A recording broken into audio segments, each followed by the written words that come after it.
Ladies and gentlemen, special treat time.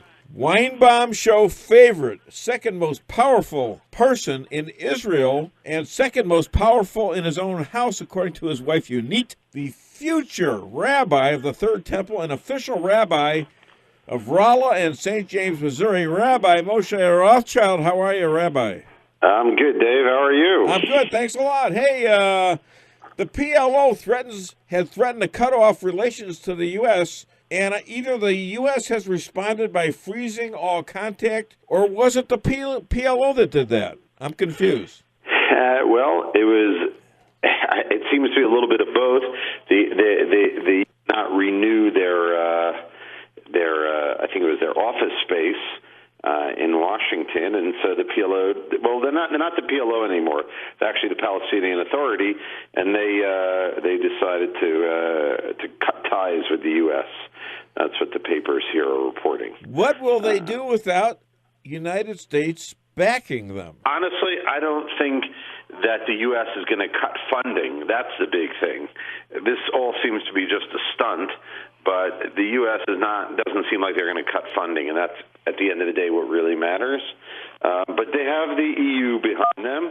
You know, the Europeans are always in the camp of the Palestinian Authority. They can do no wrong.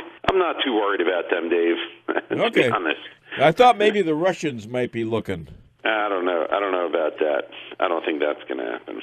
Hey, the IDF, that's the Israeli Defense Forces, for those of you in Branson, has given medical aid to over 4,000 Syrian refugees from the war there, 119,000 gallons of cooking and heating fuel, and 40 tons of flour, 1,200 packages of formula for babies, and 1,800 packages of diapers. Right. So what we're looking at is a lot of the people there from Syria now wish they were living in Israel. What's going on here? Right. It's true. And if you remember, Dave, I broke this story a long time ago on your show when I got a briefing from the military expert up there in the Golan Heights. And I've been saying this for a long time. Israel is providing humanitarian aid to the Syrian refugees and to anyone who wants to get out of Syria and then needs help. That's the bottom line, because we know what it was like during World War II when no one stood up, no one stood next to us and were willing to help Jews during World War II. So the army met here and they decided that we were not going to be silent in the face of Syrian atrocities, and we will help as much as we can to relieve the suffering of the people who are victims of the Syrian war. But the problem is that the news doesn't really cover it. You see it on some small news outlets, but the main news media does not cover that. But and you did, Rabbi. You did break this on the show, and you're obviously connected, but you never want to talk about that, do you? Well, if I do, I'll lose my connection. Yeah, there you go. There you go. Hey, it's the 40-year anniversary of the peace between Israel and Egypt, way back in 1977 between Sadat and Begin. Right. What's the significance been, and how has this evolved? Well, you know what? Our peace with Egypt has stood the test of time. The problem is that, since the Arab Spring, Egypt has become a bit of a dangerous place, and rockets have been fired from Sinai into Israel. But overall, the peace has been pretty good, although shaky in the last number of years. And most Israelis are not going to visit Egypt now because of the sort of unrest going on in Egypt. But overall, it's been pretty good. But this week, our Prime Minister, Netanyahu, remarked that we do not have an Anwar Sadat in the Palestinians. We're still waiting for someone like Sadat, who stood up in the mid-1970s, recognized the state of Israel. Sadat came to Israel, spoke in our Knesset, which was extraordinary. Of course, he was assassinated, but he did sign a peace treaty. Sadat was the Egyptian president during the 1973 Yom Kippur War.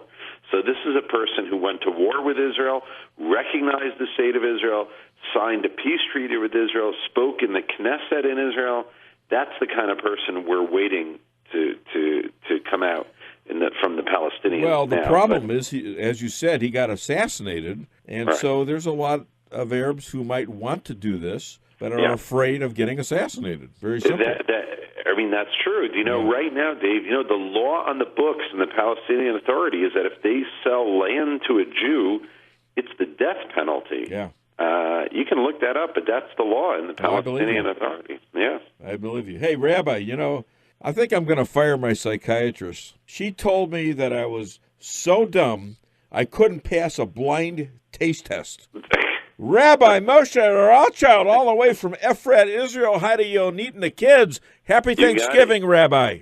Can I add two more things? Yes, you may. Okay. November 29th, this coming, I think it's Wednesday? Yes, it is. We'll be celebrating 70 years since the United Nations partitioned Palestine. They voted on November 29th, 1947, wow, to establish the State of Israel. The other thing is I just finished a pastor trip. We just had 15 pastors here in Israel, and it was extraordinary. Well, that's great. And I think some of the money I give you is used for that. Is that right? Yes, I was about to say, and you, Dave, were one of the initiators, or you were the initiator that helped on the first trip.